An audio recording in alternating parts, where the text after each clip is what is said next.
One of the things that I do, and I usually save it for pretty close to a last pass in my revision, is look for words that I overuse. And there are some words all authors overuse in their rough drafts, and there are some that are unique to each of us.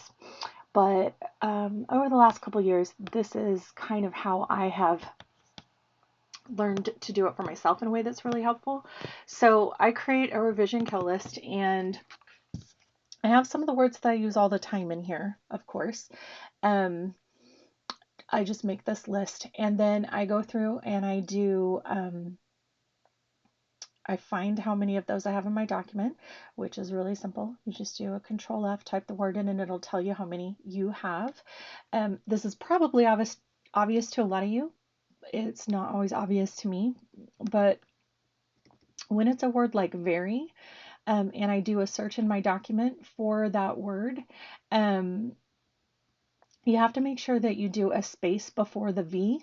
Otherwise, it's going to give you any variation that also has every. So you want just very. So just watch for little things like that. And I do a count to see how many I have. And then I will go through and look for those word by word. One of the things you can do, this is before I have done a single, this count is before I have done a single revision.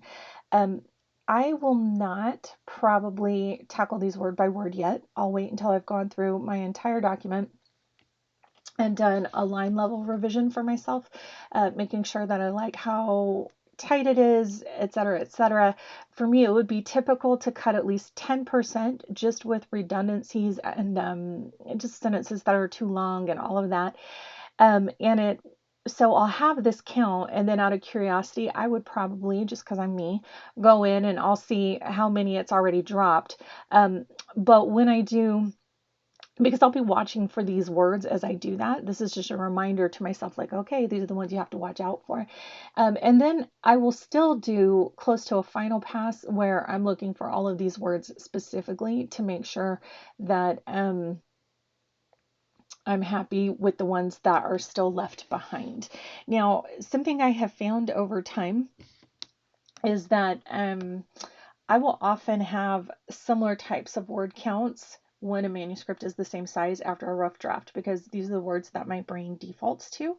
So just because I know my last manuscript, Dropping the Ball, I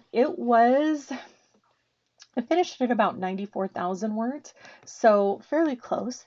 And if I go through and plug in how many I had in the first draft of that one, just as kind of a fun comparison, you'll see that in a similar length manuscript, I'll end up with a lot of like similar word counts. Now, here I can see that I was thinking a lot more about the word actually when I was doing the last manuscript than this one. And clearly thinking about the word just and trying to avoid it, which I didn't do here. But apparently I'm always going to use the words maybe and little around the same time in the same manuscript, using variations of feel and felt when I can do, that usually means that I have told instead of shown. So that's obviously something I'll be cleaning up a lot when I go through the line level. And you can just kind of see on down, like I do, apparently if I'm in the 95,000 word range, my characters will do some variation of shaking their head around 80 times. And there will be some version of the word look. Now, as a verb, it's fine if I'm saying, oh, they look like this or look like that, then that is telling instead of showing. So I'm going to be looking for opportunities to correct that. I guess my character's just not a 10. But then there are also some words that I don't use in some manuscripts that I use a ton in others. And 2 manuscripts ago, I'd noticed I was using the word weird a lot. And so I watched for it in my last manuscript and then just forgot to pay attention to it in this one. So I'm going to go through and cut those out. Ditto with definitely. I was on my toes regarding apparently. But isn't this interesting that some of these numbers are identical because I just use the words. It's just the way my voice comes out in rough draft form. And so I will go through, obviously I knew that I was using the word settle too much, so I watched for it a lot more this time. Um, and again, sometimes it's going to depend on how I'm using it. What I'm looking for is I have a tendency to say um, that a feeling settles over someone or it settles in their stomach or whatever.